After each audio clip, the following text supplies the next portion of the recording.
यत्पादाम्बुजरेण श्रियाणां कामिकाचार्यां प्रणमामि मुहुर्मुहुः। यदनुग्रहतो छन्दो सर्वदुःखादिगो भवेत्। तमहं सदा वन्दे श्रीमद्वल्लभनन्दनम्। अज्ञानतिमिरान्धस्य ज्ञानाञ्जनशलाकया चक्षुरुन्मीलितं येन तस्मै श्रीगुरवे नमः। नमामि हृदये शेषे लीलाक्षिरादिशायिनं लक्ष्मीसहस्रलीलाभिः सेव्यमानं कलानिधिः। चतुर्भिश्च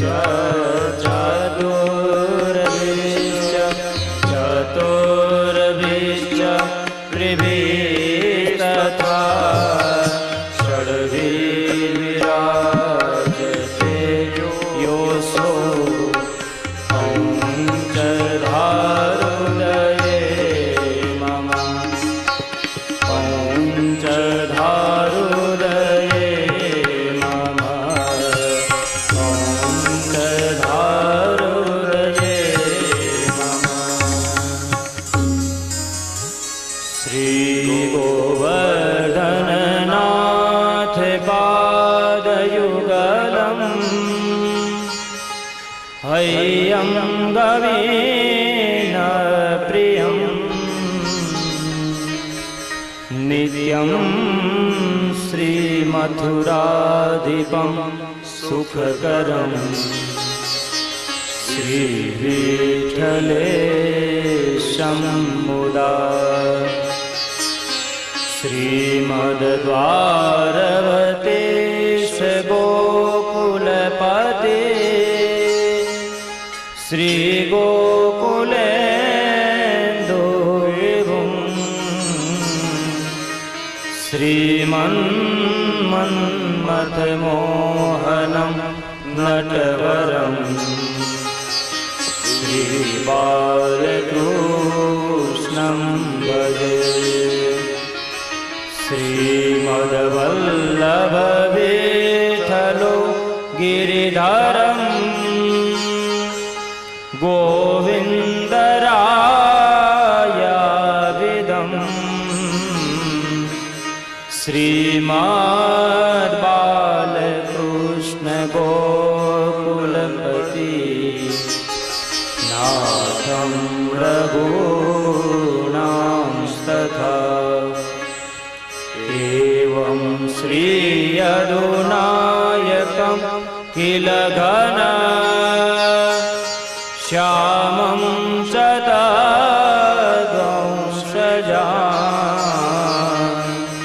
कालिन्दीं स्वगुरुं गिरिं गुरुरिपुं प्रभुश्च स्मरे। पुष्टिमार्गीय सर्वज्ञ करुणारसपूरितः श्रेष्ठफलप्रदाता च तस्मै श्रीगुरवे नमः।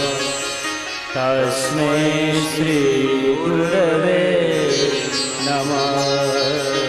तस्मै श्रीगुरवे नमः।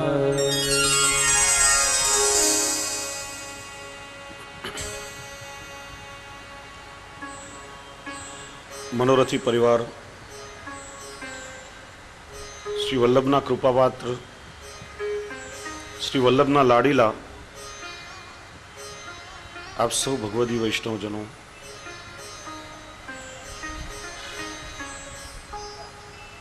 શિક્ષાપત્ર સત્રનો આજે 6થો દિવસ.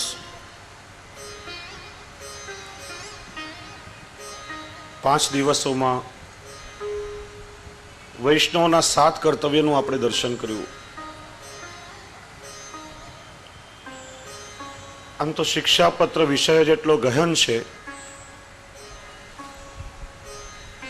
કે 41 શિક્ષાપત્રોના પ્રત્યેક શ્લોક ઉપર ચર્ચા કરીએ તો કદાચ મહિનાઓના મહિનાઓ વ્યતીત થઈ જાય. પણ આજના સંદર્ભમાં, આજના જે કાલના પ્રવાહમાંથી, જે સમયમાંથી આપણે સૌ પસાર થઈ રહ્યા છીએ, આજના સંદર્ભને અનુલક્ષીને આપણા વૈષ્ણવ સમાજને શું સંસ્કારોની આજે આવશ્યકતા છે, આપણે સૌ આપણા માર્ગ ઉપર દ્રઢ થઈ શકીએ, આપણા પ્રભુનો અનન્ય આશ્રય દ્રઢ થાય, આપણે વૈષ્ણવો પોતાના સ્વરૂપને ઓળખી શકીએ અને પુષ્ટિ માર્ગીય વૈષ્ણવ તરીકેનું આપણું ગૌરવ આપણે સૌ જીવી શકીએ. એટલા માટે આ જે 7 દિવસીય સત્ર છે કે આપણે સૌએ પોતાની આત્માને ઢંઢોળવાનું સત્ર છે. આપણે તો કેવલ શિક્ષાપત્રનો અમુક સાર લઈને કેવલ શ્રી હરિરાયજીની કૃપાથી, શ્રી હરિરાયજીની વાણીમાં આત્મચિંતન કરી રહ્યા છીએ. આપણી દિશા શું છે અને અત્યારે આપણે જીવનમાં કઈ દિશામાં જઈ રહ્યા છીએ એ જો આપણને સમજાઈ જાય, શ્રી હરિરાય પ્રભુચરણથી જીવનમાં જો દિશા નિર્દેશન મળી જાય તો યોગ્ય દિશામાં આગળ વધી શકીએ. એ માટે આ 7 દિવસીય સત્ર છે. જોત જોતામાં 5 દિવસો ક્યાં પસાર થઈ ગયા એનું અનુસંધાન પણ રહ્યું નહીં. દિવસો બહુ ઓછા લાગે છે. 2 દિવસ બાકી છે અને હજી 5 કર્તવ્યોનું દર્શન કરવાનું છે. આ 2 દિવસોમાં જેટલું થઈ શકે એટલું આપણે ચિંતન કરશું. ગઈકાલ સુધી એ ચર્ચા થઈ, અહંતા મમતાનો જીવ ત્યાગ કરે ત્યારે દીનતાની પ્રાપ્તિ થાય. ભક્તિ માર્ગમાં અહંતા અને મમતા આ ભગવત પ્રાપ્તિમાં સૌથી મોટામાં મોટા બાધકો છે. અહંતા એટલે હું, આઈ ઇઝ ઓલવેઝ કેપિટલ. હું ખૂબ જ મોટો હોય છે અને મોટા માણસને ક્યારે નાનો બનાવી દે છે એની ખબર પણ પડતી નથી. એટલા માટે હુંનો ત્યાગ. અને બીજું મમતા. લૌકિકમાં જે આપણું મમત્વ રહેલું છે, મારું મારું મારું, જેને પોતાના બનાવવા જોઈએ એ પ્રભુને આપણે કેવલ પોતાના બનાવતા નથી, અને જે બધું છોડીને ચાલ્યા જવાનું છે એ મેળવવા માટે આખું જીવન વેડફી નાખીએ છીએ. જેને પોતાના બનાવીને આ ભવસાગર તરી જવાનો છે એને પામવા માટે જીવ કોઈ પુરુષાર્થ કરતો નથી. અને ખરેખર જે આપણું સગું નથી, જેનાથી ખરેખર આપણો કોઈ આત્માનો સંબંધ નથી. વિચારો કે માણસનું સૌથી પોતાનું શું હોય, શેના ઉપર આપણને સૌથી વધારે મમત્વ હોય, તો કે આપણો આ દેહ, આપણું શરીર. દરેક માણસને પોતાના શરીર ઉપર ખૂબ જ મમતા હોય છે. પણ વિચારો કે આ શરીર પણ આપણું હોય, આપણા શરીર ઉપર જો આપણું ચાલતું હોય, શા માટે વૃદ્ધાવસ્થા આવે, શા માટે માંદગી આવે અને શા માટે મૃત્યુ આવે? કોઈને પણ વૃદ્ધ થવું, બીમાર થવું કે મરવું ગમે છે ખરા? આપણા શરીર ઉપર આપણું ચાલતું હોય તો 20 વર્ષના તંદુરસ્ત યુવાન થઈને અનંતકાલ દીર્ઘજીવી આપણે શા માટે નથી બની શકતા? જન્મ, મૃત્યુ, જરા, વ્યાધિ આ સનાતન સત્ય છે અને શરીર સાથે સંકળાયેલા છે અને કોઈ પણ માણસ એને રોકી શકતું નથી. આપણા શરીર ઉપર આપણું ચાલતું નથી તો દુનિયાની કઈ વસ્તુ આપણી થઈ શકવાની છે? એટલા માટે જીવે વિચાર કરવાનો કે આ જગતનો બધો સંબંધ શરીર સાથેનો છે અને પ્રભુનો સંબંધ આત્મા સાથેનો છે. અને એટલા માટે લૌકિકમાંથી મમતા ખસેડી અને મમતા જો પ્રભુમાં પરોવી દઈએ તો પ્રભુ આપણા માટે સહજ સાધ્ય બની જાય. અને એટલા માટે શ્રી હરિરાય પ્રભુચરણ આજ્ઞા કરે છે કે દીનતા રાખો, નહીં સાધન સંપત્ત્યા હરિસ્તુષ્યતિ કદાચન, ભક્ત્યાનામ દૈન્યમેકમ હિ હરિતોષણ સાધનમ. દીનતા દ્વારા પ્રભુ પ્રસન્ન થશે, દીનતાથી આપણા ઠાકોરજી રાજી થશે. અને જીવ જ્યારે દીનતાનો પાત્ર બનશે ત્યારે પ્રભુ ચોક્કસ જીવ પર કૃપા કરશે, જીવને કૃપાનો અનુભવ થવા લાગશે. હવે દીનતા પ્રાપ્ત કરવા માટે જીવે શું સાધન કરવા? પૂર્વમાં શ્રી હરિરાય પ્રભુચરણે મદ ત્યાગ હેતુ નામના સ્વગ્રંથમાં, પોતાના નિજ ગ્રંથમાં 20 પ્રકારના મદોનું આપણને દર્શન કરાવ્યું. આ 20 મદો એવા છે કે જાણતા અજાણતા કોઈને કોઈ રીતે આપણી અંદર આવી જ જતા હોય છે. અને એ આવે ત્યારે જીવે શું ચિંતન કરવું? હવે શ્રી હરિરાય પ્રભુચરણ દીનતા પ્રાપ્તિના 7 સાધનો બતાવે છે. મદ આવે ત્યારે શું ચિંતન કરવું? પણ એની સાથે સાથે એવો મદ ના આવે એ પણ જરૂરી છે. અને મદ ના આવે એટલા માટે જીવે શું કરવું? દીનતા હશે તો એ મદથી આપણે સૌ બચી રહેશું.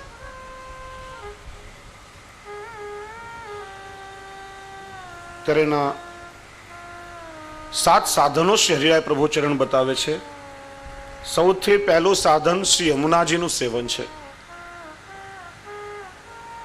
એનું કારણ શ્રી યમુનાજી નિર્ગુણ સ્વરૂપા છે. માનવીના જીવનમાં મમતાનું કારણ રજોગુણ અને સત્વગુણ હોય છે. અને તે શ્રી યમુનાજી ના નિર્ગુણ સ્વરૂપમાં પ્રીતિ થવાથી સ્વતઃ દૂર થઈ જાય છે. આપણે ચર્ચા કરી હતી કે નિર્ગુણ ભક્તિ કોને કહેવાય? લેશ માત્ર પણ સ્વસ્વાર્થની અપેક્ષા રાખ્યા વગર કેવલ પોતાના પ્રભુની પ્રસન્નતાની કામના કરવી, એનું નામ છે નિર્ગુણ ભક્તિ. પ્રસંગને યાદ કરીએ. કૃષ્ણ ભટ્ટને એકવાર શ્રીજી બાવાની સેવાનો અવસર મળ્યો. આ કૃષ્ણ ભટ્ટ શ્રીનાથજીની સેવા તો કરે પણ ચરણ સ્પર્શ ક્યારે પણ કરતા નહીં. શ્રી ગુસાઈજીને શ્રીનાથજી બાવાએ એકવાર આજ્ઞા કરી કે આ તમારો સેવક મારી સેવા કરે છે પણ ક્યારે મારા ચરણ સ્પર્શ કરતો નથી. શ્રી ગુસાઈજીએ કૃષ્ણ ભટ્ટને પૂછ્યું કે તમે ચરણ સ્પર્શ શા માટે નથી કરતા? કૃષ્ણ ભટ્ટે કહ્યું, મહારાજ આપ જ અવારનવાર આજ્ઞા કરો છો કે પુષ્ટિ ભક્તિ એ પ્રભુની પ્રસન્નતા માટે છે. આપણે જે કંઈ કરીએ આપણા ઠાકોરજીના સુખ માટે કરવું જોઈએ. હું ચરણ સ્પર્શ કરું એ તો મારા સ્વાર્થ માટે થયું, મારા પ્રભુને માં શું સુખ? ત્યારે શ્રીનાથજી બાવાએ પૂછ્યું કે મને પ્રસન્નતા થાય તો તું મારા ચરણ સ્પર્શ કરે કે નહીં? તો કહ્યું, મહારાજ આપને પ્રસન્નતા થાય તો 1 વાર નહીં 1000 વાર ચરણ સ્પર્શ કરું. ત્યારે શ્રીજી બાવાએ પોતાનો ચરણારવિંદ લાંબો કરી અને કૃષ્ણ ભટ્ટને ચરણ સ્પર્શ કરાવ્યા.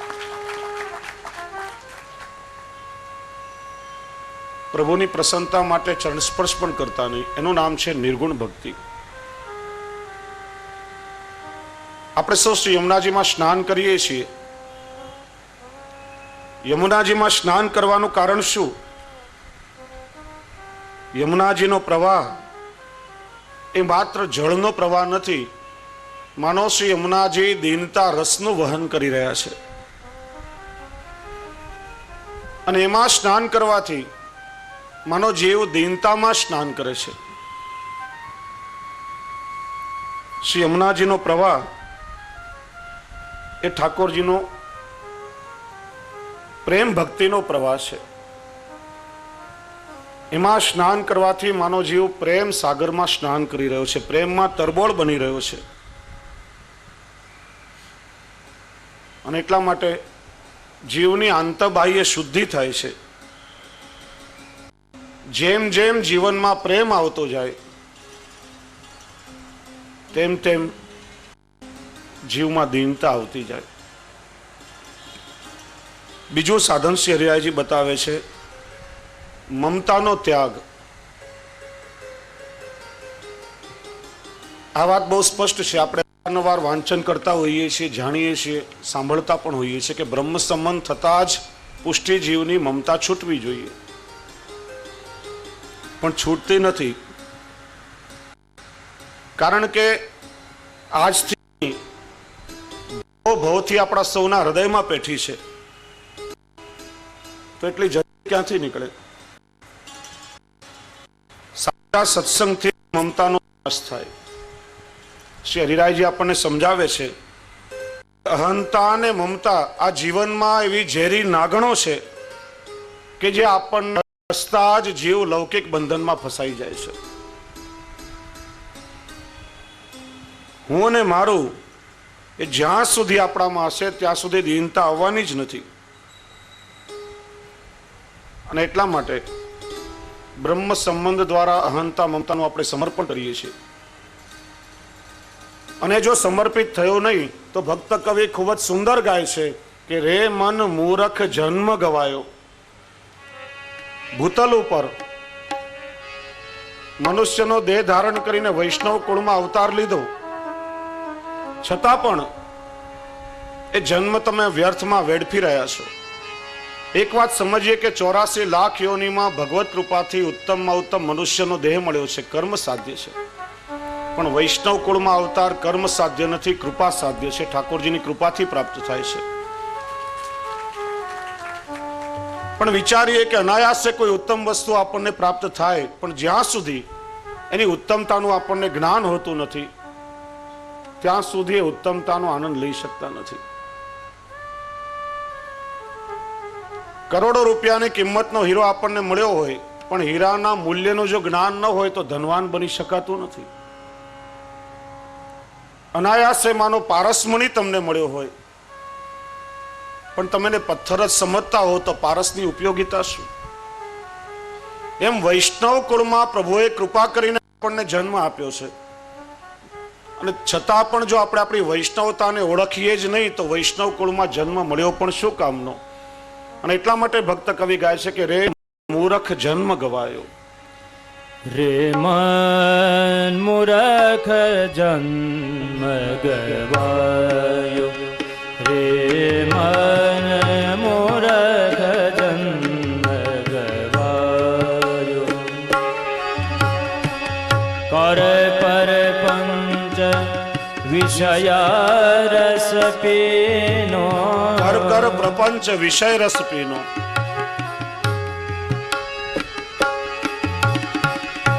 કર પર પંચ વિષયા રસ પીનો, શ્યામ શરણ નહીં આયો, શ્યામ શરણ નહીં આયો. રે મન મૂરખ જન્મ ગવાયો.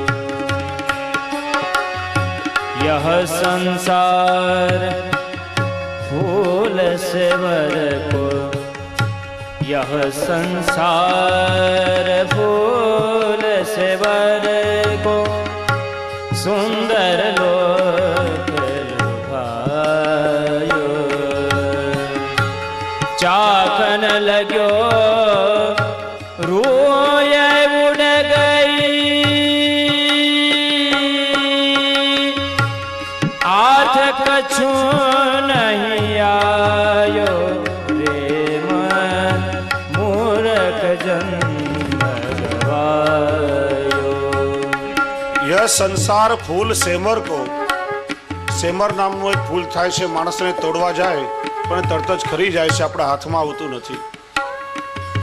એમાં ભક્ત કવિ અહીંયા કહે છે કે સંસારમાં દરેક વસ્તુને પામવા માટે ખૂબ દોટ મૂકી, કંઈક મેળવ્યું કંઈક ન મેળવ્યું, પણ પેલા સેમરના ફૂલની જેવી દશા થાય છે કે બધું છોડીને આપણે જતું રહેવું પડે છે.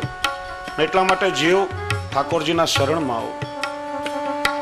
कहा भयो अब के पछताने पहले पाप कमायो.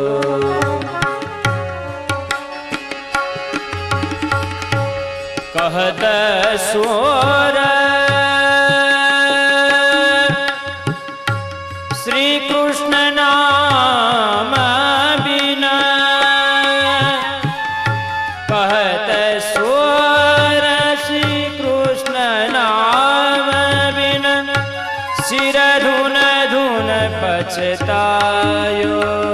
पछतायो सिर धुन धुन पछतायो रे मन मूर्ख जन्म गवायो. कहत सूर कृष्ण नाम बिन सिर धुन धुन पछतायो. પ્રભુનું નામ છોડી સંસારમાં નિત્ય હાય હોય અને કકડાટ કરીએ છીએ અને માથું કૂટી કૂટીને આપણે ચાલ્યા જઈએ છીએ, પણ કૃષ્ણનું નામ નથી લીધું તો જીવનમાં કંઈ મેળવ્યું નથી. એટલા માટે સૂરદાસજી કહે છે કે રે મન મૂર્ખ જન્મ ગવાયો. શ્રી હરિરાયજી આપણને સમજાવે છે સમયસર જીવ જો ચેતી જાય, અહંતા મમતા છોડી લૌકિક પ્રપંચો છોડીને પ્રભુની શરણાગતિ સ્વીકારી લે અને પ્રભુની સેવાને સ્મરણ કરતા કરતા પોતાનું જીવન વહન કરે તો એને ભગવદીયત્વની પ્રાપ્તિ થશે. ત્રીજું સાધન શ્રી હરિરાય ચરણ બતાવે છે કે નિર્દોષ દ્રષ્ટિ. દીનતા પ્રાપ્તિનું ત્રીજું સાધન છે નિર્દોષ દ્રષ્ટિ. કારણ કે જેની દ્રષ્ટિમાં દોષ ભરેલા છે એને પ્રભુ ક્યાંય દેખાતા જ નથી. એને તો સર્વત્ર દોષ દેખાય છે. જ્યારે ભગવદીઓની દ્રષ્ટિ તો સર્વત્ર કેવલ પ્રભુને જ ગોતે છે. આ ચક્ષુરૂપી બે ચીપિયા વડે જ્યાં દ્રષ્ટિ પડે ત્યાંથી કેવલ પ્રભુને વીણતા હોય છે. શ્રી ગોકુલનાથજીને એકવાર એક વૈષ્ણવે પૂછ્યું કે રાજ, આ જગતમાં બધે દોષ દેખાય છે, એનું કારણ શું? ત્યારે શ્રી ગોકલેશ પ્રભુએ આજ્ઞા કરી કે વૈષ્ણવ, દોષ આ જગતમાં નથી, દોષ તમારી દ્રષ્ટિમાં છે. જેની દ્રષ્ટિ મલિન હોય તેને સર્વત્ર દોષ દેખાય છે, અને જેની દ્રષ્ટિ બ્રહ્મવાદી હોય એને સર્વત્ર પ્રભુની લીલાનો અનુભવ થાય છે. એટલા માટે શ્રી હરિરાયચરણ આજ્ઞા કરે છે કે દ્રષ્ટિને એવી પવિત્ર બનાવો, દ્રષ્ટિને અલૌકિક બનાવો, નિર્દોષ દ્રષ્ટિ રાખો, કોઈના દોષો ક્યારે પણ જુઓ નહીં. દીનતા પ્રાપ્તિનું ચોથું સાધન છે સર્વાત્મ ભાવ. પ્રભુ જગતના સૃષ્ટિના રચેતા છે. આ જગત યંત્ર છે અને પ્રભુ એના યંત્રી છે. દયારામભાઈએ ત્યાં જંત્રી શબ્દ મૂક્યો છે. જૂના સમયમાં જંત્ર અને જંત્રી એવું કહેવાતું. જેમ એક એન્જિનિયર કોઈ કારખાનું બનાવે, જે યંત્રની જ્યાં જરૂર હોય ત્યાં આવશ્યકતા પ્રમાણે દરેક યંત્રોને ગોઠવે, દરેક મશીનરી બરાબર ગોઠવાય પછી મિલ બરાબર ચાલે છે. એમાં જગતમાં જેની જ્યાં જરૂર હોય ત્યાં આપણા પૂર્વના સંબંધો પ્રમાણે ઠાકોરજીએ બધું જ ગોઠવ્યું છે. માટે આ જગતમાં દરેક વસ્તુ કેવલ પ્રભુ ઈચ્છાને આધીન છે. સર્વ જગત એ કૃષ્ણમય છે. સર્વમ ખલુ ઇદમ બ્રહ્મ. વેદની શ્રુતિઓ કહે છે જે સર્વત્ર વ્યાપ્ત છે એટલા માટે બ્રહ્મ કહેવાય છે. આખું જગત કેવલ ભગવદ લીલાની જ અભિવ્યક્તિ છે. માટે વૈષ્ણવોએ આ જગતની દરેક વસ્તુમાં, દરેક વ્યક્તિમાં, દરેક ક્રિયાઓમાં કેવલ ભગવદ લીલાનો અનુભવ કરવો, એનું જ નામ છે સર્વાત્મ ભાવ. જ્ઞાની હોય એના જગતમાં દોષ દેખાય. જ્ઞાનીને સંસ્કૃતમાં દોષજ્ઞ કહેવામાં આવે છે. બહુ ભણેલો માણસ હોય, બહુ જ્ઞાન મેળવ્યું હોય, ત્યારે એની મોટી પંચાયત કે એને સહજ દોષ દ્રષ્ટિ ઉત્પન્ન થાય છે. માનો કોઈ સારો સોની હોય, સારો સ્વર્ણકાર હોય, એના હાથમાં સારું આભૂષણ આપવામાં આવે તો એ આભૂષણનો આનંદ લઈ શકતો નથી, પણ પેલા ઘસીને જોશે સોનું કેટલા ટચનું છે, આના ઘડતરમાં ભૂલ કેટલી છે. સારો વણકર હોય, એના હાથમાં સારું વસ્ત્ર આવે તો વણાટ કામની ક્ષતિઓ પેલા શોધશે.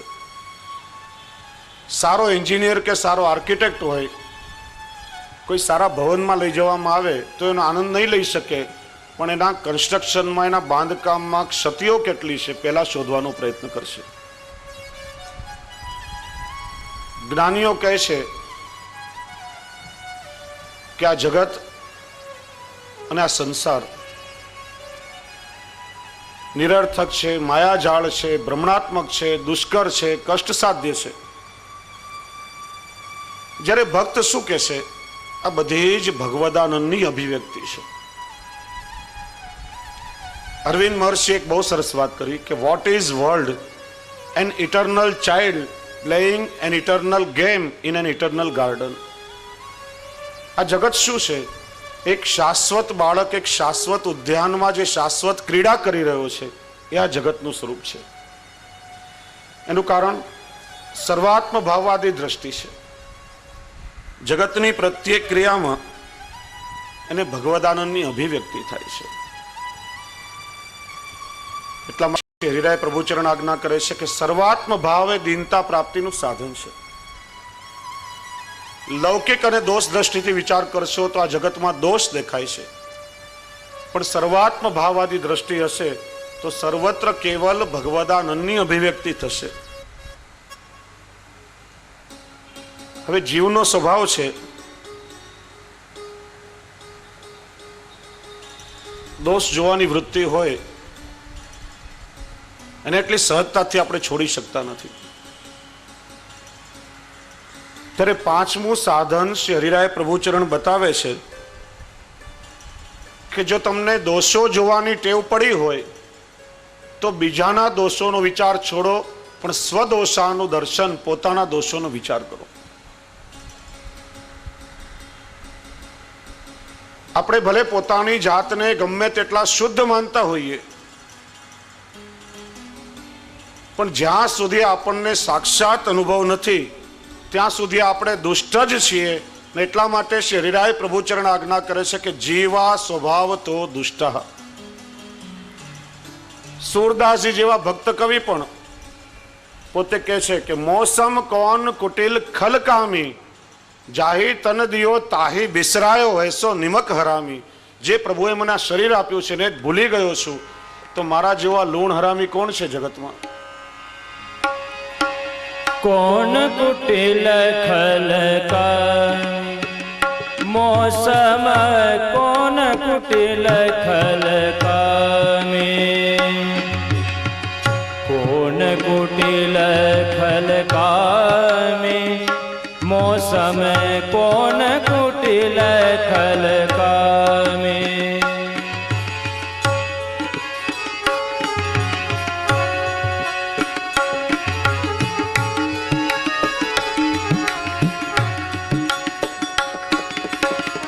कहाँ छिपी तुम सो करुणा निधि, सबके अंतरयामी,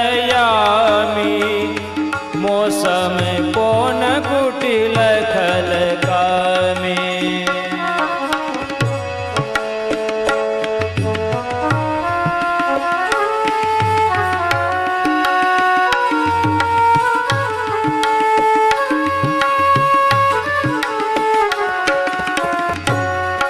तनु दियो तुम्हें विसरायो, तुम तनु दियो तुम्हें विसरायो, ऐसो लो न हरामी, हरामी ऐसो लो न हरामी. तिहारे चरण तिहारे चरण छांडवी मुखन की नित उठ करत गुलामी मौसम कौन कुटिल खलकामी मौसम कौन कुटिल खलकामी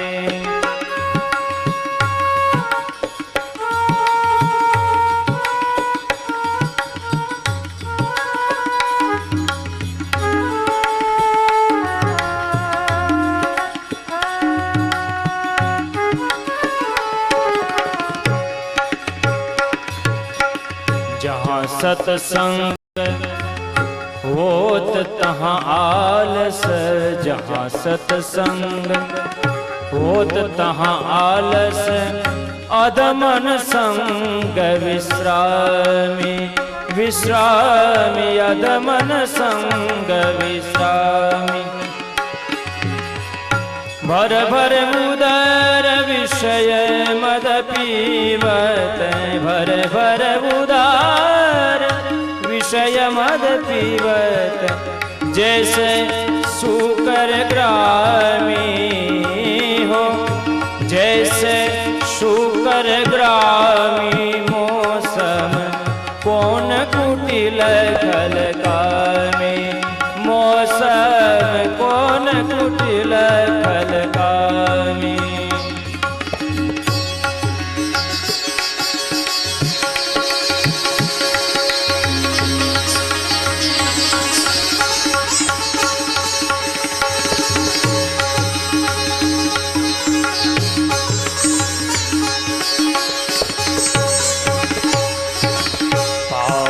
पतित अधम पर निंदक पाप पतित अधम पर निंदक सब पतितन सिरनामी सब पतितन सिरनामी सूरपतित तुम सूरपतित तुम उदाहरण पतित उदाहरण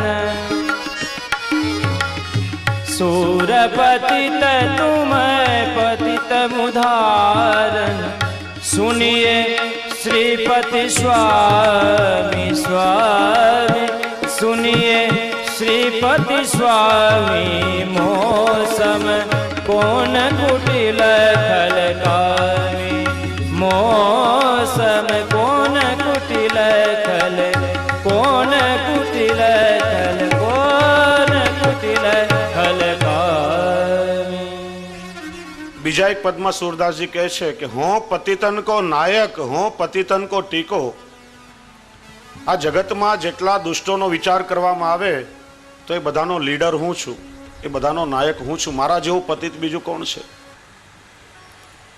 સુરદાસજી જેવા પુષ્ટિમાર્ગના જહાજ જો એમ કહેતા હોય અને આપણે પોતાની જાતને શુદ્ધ માનતા હોઈએ એટલા માટે શ્રી હરિરાય પ્રભુચરણ આજ્ઞા કરે છે કે જીવા સ્વભાવ તો દુષ્ટ સ્વભાવથી જ આપણે દુષ્ટ છીએ એટલા માટે જીવ કહેવાઈએ છીએ। कस्तूरी को क्यारो करो और केसर की करी खाद पानी दिया गुलाब का रही प्याज की प्याज डूंगળી ના બી વાવીએ અને ચારે તરફ કસ્તુરીનો ક્યારો કરીએ કેસરનું ખાતર પૂરીએ ને ગુલાબ જલથી એનું સિંચન કરીએ પણ એની ગંધ ક્યારે પણ જતી નથી ફળ આવે એ દુર્ગંધ જ મારતું હોય। એટલા માટે જીવા સ્વભાવ તો દુષ્ટા પણ શ્રી વલ્લભની આપણા પર કેટલી કૃપા છે। અન્ય સંપ્રદાયોમાં ધર્મોમાં ભગવત પ્રાપ્તિ કરવા માટે જીવના શુદ્ધિકરણના કેટલા સાધનો બતાવ્યા છે। યજ્ઞ યમ નિયમ તપ આ બધા સાધનો કરીને જીવ શુદ્ધ થાય ત્યારે પ્રભુને લાયક ગણવામાં આવે છે। પણ શ્રી વલ્લભે આપણા પર કેટલી કૃપા કરી છે કે જેવા છીએ તેવા સદોષ અનેક દોષોથી ભરેલા બ્રહ્મ સંબંધ દ્વારા ઠાકોરજીને અંગીકાર કરાવ્યા છે। એટલે કહીએ છીએ કે જૈસો હું એસો તિહારો શ્રી વલ્લભ હું જેવો છું એવો પ્રભુ તારો છું શ્રી વલ્લભ એવો હું આપનો છું। છતાં પણ જીવનું કર્તવ્ય છે કે વારંવાર આપણે પોતાના સ્વદોષોનો વિચાર કરવો જોઈએ અને માટે જીવે સતત પ્રયત્નશીલ રહેવું જોઈએ. આપણા અંદર રહેલા દોષ એ ચોર છે. જેમ રાત્રિના અંધકારમાં ઘરમાં કોઈ ચોર ઘૂસી જાય પણ સવારે સૂર્યોદય થતા જેમ અજવાળું થાય ત્યારે ચોર પકડાઈ જાય છે, એમ આપણા હૃદય રૂપી ગુફાઓમાં દોષો રૂપી ચોર ઘૂસીને બેઠા છે. પણ ભક્તિ માર્ગાબ્જ માર્તંડ શ્રી મહાપ્રભુજી એ ભક્તિ માર્ગના સૂર્ય છે અને એમની કૃપા થતા હૃદયમાં જ્યારે પ્રકાશ થાય ત્યારે દોષો રૂપી ચોરો પકડાઈ જાય છે અને શ્રી મહાપ્રભુજીની કૃપાથી આપણે એમને દૂર કરી શકીએ છીએ. ભગવદીઓ શું ગાય છે કે જોલો ઉર્મા ગૌરતા તોલો પ્રભુ સો કોશ કૃપા ભઈ તબ જાનીએ જબ દેખે અપનો દોષ. પોતાના દોષોનો વિચાર થાય ત્યારે સમજવાનું કે આપણા પર કૃપા થઈ રહી છે. જ્યાં સુધી મનમાં મોટાપણું છે ત્યાં સુધી તો ઠાકોરજી આપણાથી સેંકડો ગાઉ દૂર રહેવાના છે. વૈષ્ણવો, जितनी रवि छाया की कणिका तितने दोष हमारे. હજી સુધી મોટા મોટા દુનિયાના વૈજ્ઞાનિકો કે કોઈ મશીનરી સૂર્યના કિરણોને ગણી શકી નથી. એમ અહીંયા કહે છે કે जितनी रवि छाया की कणिका तितने दोष हमारे. तिहारे चरण प्रताप तेजते तेहु तत्क्षण तारे. આ સૂર્યના જેટલા કિરણો છે એટલા દોષ અમારામાં ભરેલા છે, પણ આપના ચરણોની કૃપા જ્યારે અમારા પર થાય તો એ દોષો ક્ષણમાં દૂર થઈ જાય છે, બધા ટરી જાય છે. એટલા માટે દયારામભાઈ જેવા ભક્ત કવિ એક પદમાં ગાય છે કે હે પ્રભુ, આપના ગુણોની અને મારા દોષોની જો લડાઈ થાય તો એમાં અવશ્ય મારા દોષો જીતી જાય. પ્રભુમાં અનંત ગુણો રહેલા છે, ગણી શકાય નહીં એટલા ગુણો આપનામાં છે, પણ મારા દોષો તો આપના ગુણો કરતા પણ અધિક છે. આ જીવ હું એવા દોષોથી ભરેલું છું અને એટલા માટે પોતાના રાય જેવા દોષોનો વિચાર છોડી અને હંમેશા બીજાના મોટા બીલા જેવા દોષોનો વિચાર કરતા હોઈએ તો પોતાનું શુદ્ધિકરણ કેવી રીતે થાય? આપણને ટેવ પડી છે પોતાના ગુણો શોધવા અને બીજાના દોષો શોધવા. વૈષ્ણવો, એક બહુ સરસ કથા સાંભળી હતી. એક શેઠ હરિદ્વારની યાત્રા કરવા ગયા. એ વખતમાં પેલા કલદાર રોકડા રૂપિયા હતા, સિક્કા હતા. આજની જેમ પેલી નોટો કે ચેકબુક વગેરે નહીં હતું. હવે તો ક્રેડિટ કાર્ડનો જમાનો છે, રૂપિયા લઈ જવા જ નહીં પડે, એટલે ચોરાવાની ઝંઝટ જ નહીં. પણ એ વખતે પેલા રૂપિયાના સિક્કાઓનું પોટલું બાંધ્યું. સ્ટેશન પર પોતાના સિક્કાઓને ગણી રહ્યા હતા. એ વખતે એક ચોરની દ્રષ્ટિ એનામાં પડી.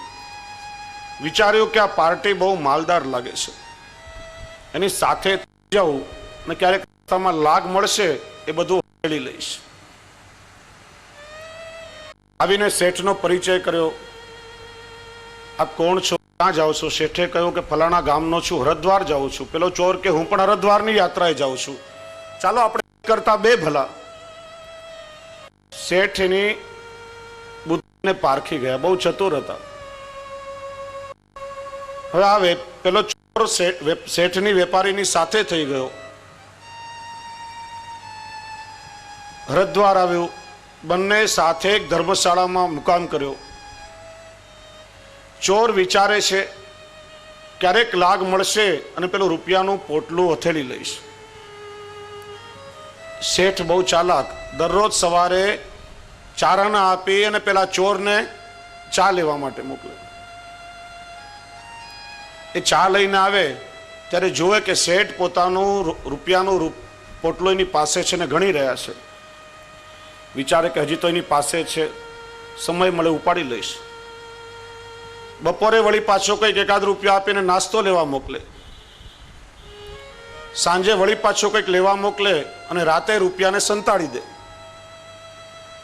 શેઠ નિરાતે સૂઈ જાય પણ પેલા ચોરને ઊંઘ આવે થોડી. રાત્રે ઊંઘમાંથી જાગે, શેઠનો જબ્બો તપાસે, એનું ખિસ્સું જોવે, કબાટ જોવે, શેઠના ગાદી તકિયા નીચે હાથ ફેરે પણ એના હાથમાં કંઈ નહીં આવે. વળી પાછું સવારે ચારના આપીને શેઠ બહાર મોકલે ને ચા લઈને આવે, જોયે તો શેઠ રૂપિયા ગણે છે, પોટલું હજી શેઠની પાસે છે. 3-4 દિવસ આવો ક્રમ ચાલ્યો. ચોરે બહુ ફાફા માર્યા પણ પેલું રૂપિયાનું પોટલું ચોરના હાથમાં આવ્યું નહીં. ત્યારે આવીને શેઠના પગમાં પડ્યો કે ભાઈ બાપ, મને માફ કરો, હું યાત્રી નથી, ભક્ત નથી, પણ હું ચોર છું, કબૂલ કરું છું.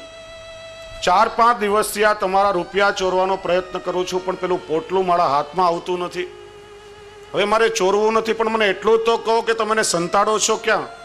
આટલો નાનકડો ઓરડો છે, બધું વીખી નાખ્યું પણ મારા હાથમાં આવતું નથી. ત્યારે શેઠ કે ને ક્યાંય નહીં, હું તારા ઓશિકા નીચે દરરોજ મૂકી દેતો હતો, તે મારું બધું વીખી નાખ્યું પણ તારા પોતાના ઓશિકા નીચે ને ક્યારે પણ જોયું નહીં. તારા હાથમાં આવે ક્યાંથી? જીવનમાં આગળ વધવું હોય, બીજાના સદગુણો જુઓ અને પોતાના સ્વદોષોનો વિચાર કરો. એટલા માટે શ્રી હરિરાય પ્રભુચરણ આજ્ઞા કરે છે, સ્વદોષાનું દર્શન એ દીનતા પ્રાપ્તિનું સાધન છે. શરીરાયજી બીજું સાધન બતાવે છે, હંસ વૃત્તિ. દીનતા પ્રાપ્તિનું છઠ્ઠું સાધન છે હંસ વૃત્તિ. હંસમાં ભગવાને એક ક્ષમતા આપી છે કે દૂધ અને પાણીનું મિશ્રણ થઈ ગયું હોય તો એમાંથી સાર રૂપ દૂધ ગ્રહણ કરી લે છે અને પાણીને છોડી દે છે. માનો કે દૂધમાં સાકર ભળી ગઈ હોય, એને કાઢવી હોય તો તરત જ આપણે એને કાઢી શકીએ, પણ દૂધમાં પાણી ભળી જાય તો કોઈ એને નોખું કરી શકતું નથી. એક પ્રકાર છે કે દૂધને આપણે આંચ ઉપર મૂકીએ પણ એનાથી પાણી નોખું થઈ શકતું નથી, પાણી બળીને બાષ્પીભવન થઈ જાય છે. જ્યારે હંસમાં એક ક્ષમતા છે, એને કહેવાય છે નીર ક્ષીર વિવેક. દૂધ અને પાણીનું મિશ્રણ હોય તો એમાંથી સાર રૂપ દૂધ ગ્રહણ કરી લે છે. એમાં જગત છે એ ગુણ અને દોષોનું મિશ્રણ છે. જગતમાં અનેક પ્રકારના ગુણો પણ છે અને અનેક પ્રકારના દોષો પણ છે. પણ સંતોની દ્રષ્ટિ એવી હોય છે, સંતોને એટલા માટે પરમહંસ કહેવામાં આવે છે. જે મીરાબાઈ કહે છે ને કે દધી મથે ઘૃત કાઢ લિયો ડાર દિયો છોઈ. છોઈ એટલે છાસ. વ્રજ ભાષામાં તમે લોકો જે પેલી છાસને વલોઈને માખણ કાઢી લો અને બચેલી જે નકામી છાસ હોય, કારણ કે એમાં કઈ સાર તો છે જ નહીં, એને છોઈ કહેવાય. અને પછી ઢોળાઈ જાય તો શું ફરક પડે છે? એમાં સંસાર, ગુણ અને દોષોનું મિશ્રણ છે. દોષ દ્રષ્ટિ કેળવશું તો બીજાના દોષો જોતા જોતા આપણે પોતે દોષનો ભંડાર બની જઈશું. સંસારનો નિયમ છે કે આપણે કોઈની નિંદા કરવા માટે જ્યારે એક આંગળી બતાવીએ છીએ ત્યારે 3 આંગળી આપણી પોતાની સામે જ રહેતી હોય છે. ગુણ અને દોષોના મિશ્રણ આ સંસારમાંથી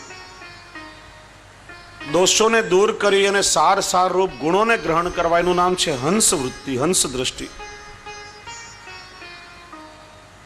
અને એવી હંસ દ્રષ્ટિ જ્યારે કેળવીએ, જેને આપણે ગુજરાતી ભાષામાં ગુણ ગ્રાહકતા કહેવામાં આવે છે. શ્રીમદ ભાગવતજીમાં પ્રસંગ આવે છે કે દત્તાત્રેય મહારાજે પોતાના જીવનમાં 24 આદર્શ ગુરુઓ કર્યા હતા.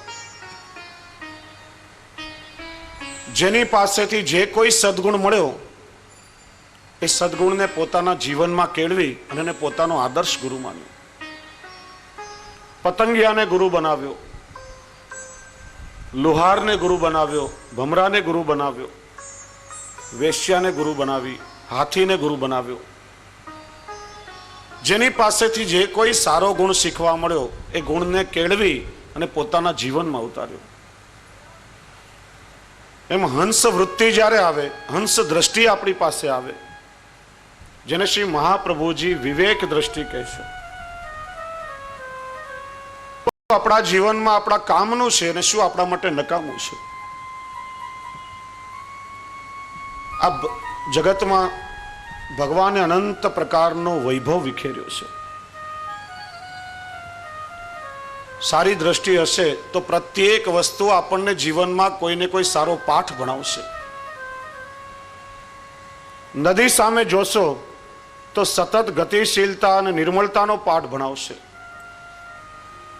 પહાડ અડગતા અને નિશ્ચલતાનો પાઠ ભણાવશે. તો વૃક્ષો સામે જોશો તો વૃક્ષો તમને પરોપકારિતાનો ધર્મ શીખડાવશે. વૈષ્ણવતાનું લક્ષણ જો આપણે શીખવું હોય તો વૃક્ષ પાસેથી શીખવું જોઈએ. વૃક્ષ એ પરોપકાર ધર્મના આચાર્ય છે અને એટલા માટે જ કહેવાયું વૈષ્ણવા વૈ વનસ્પત્ય. વૃક્ષો વનસ્પતિ એ વૈષ્ણવનું સ્વરૂપ છે. એનું કારણ માનવમાં અને વૈષ્ણવમાં ફરક છે. વૈષ્ણવતા આપણને માનવતાથી પણ 2 ડગલા આગળ લઈ જાય છે. માનવ ધર્મ આપણને કહે છે કે એકબીજા પ્રત્યે પ્રેમ ભાવ રાખીએ, મોટાઓનો આદર કરીએ, સહિષ્ણુતા રાખીએ, એકબીજાને મદદરૂપ થઈએ, સેવા કરીએ. પણ વૈષ્ણવતા આપણને શું શીખડાવે છે? કોઈ આપણા પર અપકાર કરે, કોઈ આપણા પર અત્યાચાર કરે, પણ આપણે સામેથી એની સેવા કરવા માટે તત્પર થઈએ. કોઈ આપણને દુઃખી કરે, કોઈ આપણને સતાવે, એનો અવગુણ છોડીને પણ સામેથી આપણે એની સેવા કરવા માટે તત્પર થઈએ. એ વૈષ્ણવ ધર્મ આપણને સમજાવે છે. માણસે પોતાના સ્વાર્થ માટે આજે વૃક્ષોનું કેટલું નિકંદન કાઢી નાખ્યું, છતાં પણ વૃક્ષ આપણા પર કેટલો ઉપકાર કરે છે. ગોવર્ધન લીલાના પ્રસંગમાં ભગવાન શ્રી કૃષ્ણ પણ ગોપ બાળકોને સમજાવે છે કે ઇન્દ્ર આપણા પર શું ઉપકાર કરવાનો. આપણા પર કોઈનો ઉપકાર હોય તો આ ગોવર્ધન પર્વતનો છે, આ વૃક્ષોનો આપણા પર ઉપકાર છે. 12 અવસ્થાઓમાં વૃક્ષ માનવ પર કેટલો ઉપકાર કરે છે. આપણે તો એટલું જ સમજીએ કે વૃક્ષો હોય તો પર્યાવરણની સમતુલા જળવાય. 50 વર્ષની અવધિ ગણીએ તો 1 વર્ષમાં આપણને 50 વર્ષમાં આપણને 1 ટન ઓક્સિજન આપે છે. રણને આગળ આવતું અટકાવે, સમુદ્રની ખારાશને આગળ વધતું અટકાવે. એનાથી વધારે આપણને સમજણ નથી. પણ મહાનુભાવોની દ્રષ્ટિ તમે જુઓ, વૃક્ષોમાં કેટલું સુંદર વૈષ્ણવત્વનું દર્શન કરાવ્યું છે. સૌથી પહેલા વૃક્ષનું બી પણ માણસને કેટલું ઉપયોગમાં આવે છે. બીમાંથી તેલ મળે, બીમાંથી અથાણું થાય, બીનો ઔષધિ તરીકે ઉપયોગ થાય. વૃક્ષનું મૂળને આપણે જડ કહીએ છીએ, જડમાંથી જડીબુટી બને છે. આયુર્વેદમાં વૃક્ષના મૂળનો ઔષધિ તરીકે ખૂબ જ મોટો ઉપયોગ થાય. માણસનો મૂળ એના પ્રાણ છે. માણસ બીમાર થાય ત્યારે ઔષધિ તરીકે આ જડીબુટીનો ઉપયોગ કરે છે. પોતાનું મૂળ આપીને આપણા મૂળનું રક્ષણ કરે છે. ત્યાર પછી વૃક્ષનું થડ એટલે એનો આધાર કહેવાય. આપણે પોતાનું મકાન બનાવવા માટે વૃક્ષના થડનો ઉપયોગ કરીને ઘરનો આધાર થંભ મૂકીએ છીએ. પોતાનો આધાર આપી આપણા ઘરનો આધાર બને છે. વૃક્ષની છાલ એટલે વૃક્ષના વસ્ત્ર. સંન્યાસીઓ જે વલ્કલ વસ્ત્ર પહેરે છે વૃક્ષની છાલમાંથી બને છે. પોતાનું વસ્ત્ર આપીને પણ આપણા તનને ઢાંકે છે. વૃક્ષના પાંદડા એટલે વૃક્ષની શોભા. આપણા ઘરની શોભા વધારવા માટે પાંદડાનો તોરણ તરીકે ઉપયોગ કરીએ છીએ. પોતાની શોભા આપીને પણ આપણા ઘરની શોભાને વધારે છે. વૃક્ષના ફૂલ એના શિંગાર કહેવાય. માળાદી બનાવવા શિંગાર તરીકે આપણે એનો ફૂલનો ઉપયોગ કરીએ છીએ. પોતાના શિંગારથી આપણા શરીરનો એ શિંગાર બને છે. ફૂલની સુગંધ પોતાનું અસ્તિત્વ ગુમાવે છે. ભઠ્ઠીમાં ઉકળે, પીસાય, પીલાય, છતાં અત્તર સ્વરૂપે પોતાની સુગંધ આપી અને આપણા શરીરની દુર્ગંધને દૂર કરે છે. ફળ એટલે વૃક્ષના સંતાન કહેવાય. ફળમાંથી બી અને એમાંથી નવું વૃક્ષ થાય છે. આપણને ભૂખ લાગીએ, વૃક્ષ ઉપર પથ્થર આપણે મારીએ, છતાં પણ એ પોતાનું સંતાન આપણને ખાવા માટે અર્પણ કરી દે છે. વૃક્ષનો છાયો પોતે તપસ્વીની જેમ માગસર પોષની કડકડતી ઠંડીમાં, વૈશાખ જેઠના બળબળતા બપોરમાં કે શ્રાવણ ભરવાના અનરાધાર વરસાદમાં પણ સ્થિર ઊભો હોય છે. પણ એની નીચે બેસનાર પ્રત્યેકને શીતળ છાંયડો અને વિસામો આપે છે. પોતે વિચલિત થતું નથી, પણ પ્રત્યેકને વિસામો આપે છે. વૃક્ષનું લાકડું આપણને ભૂખ લાગે ત્યારે ચૂલો પેટાવવા માટે વૃક્ષના લાકડાનો બળતણ તરીકે ઉપયોગ કરે છે. પોતે અગ્નિમાં બળે છે, પણ આપણા પેટની અગ્નિને શાંત કરે છે. અને બળે છે એટલું જ નહીં, પેલા ચૂલા ઉપર જે પાત્રો મૂક્યા હોય એની મેશથી જ્યારે મલિન બને છે ત્યારે એની મલિનતા દૂર કરવા માટે વળી પાછું પોતાની રાખ પણ મૂકતું જાય છે. અને એમાંથી જે ધુમાડો નીકળે છે એમાંથી વાદળ બંધાઈને વરસાદ મળે છે.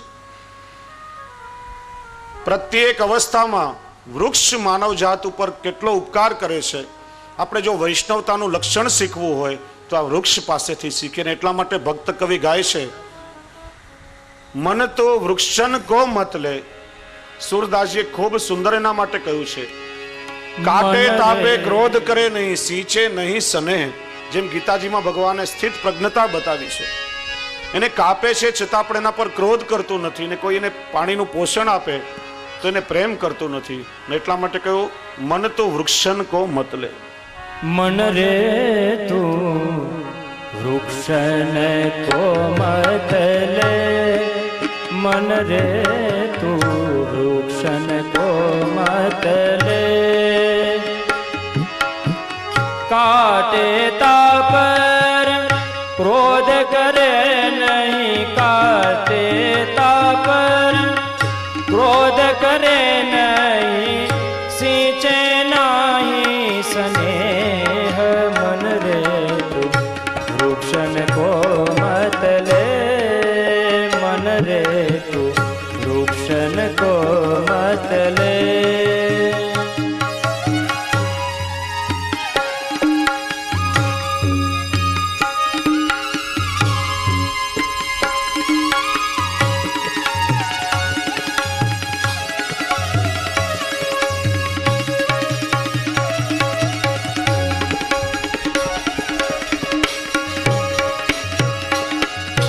जो कोई ताप पर पत्थर चलाहे, ताही को फल दे. જો કોઈ વાપે પથ્થર ચલાવે તાહી કો ફલ દે. પથ્થર આપણે મારીએ તો પણ એના બદલામાં ખાવા માટે ફળ આપે છે. जो कोई ताप पर पत्थर चलाहे, ताही को फल दे. आप सिर पर धूप सहत है, आप सिर पर धूप सहत है, और न छाया सुख दे. मन रे तू वृक्षन को मत ले, मन रे तू वृक्षन को मत ले.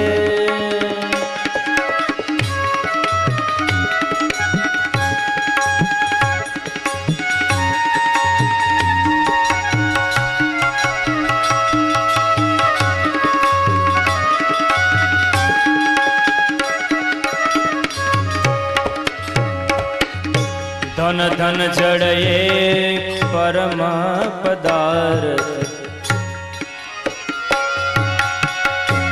धन धन जड़ये परम पदार्थ, वृथा मनुष्य की देह. માણસનું શરીર તો કોઈને કામ લાગી શકતું નથી. માણસ જીવતોય કામ લાગતો નથી ને મર્યા પછી કામ લાગતો નથી.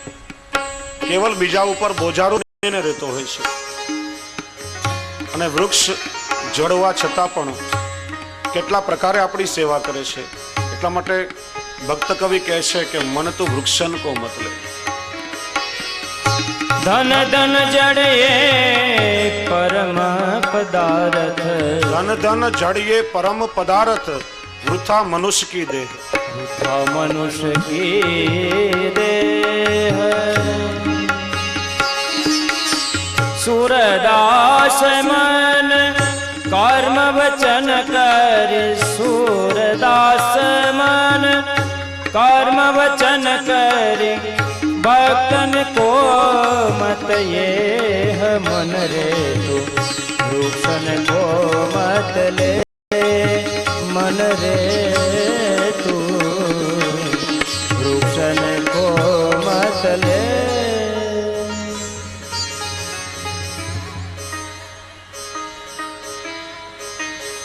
શરીરાઈજી સમજાવે છે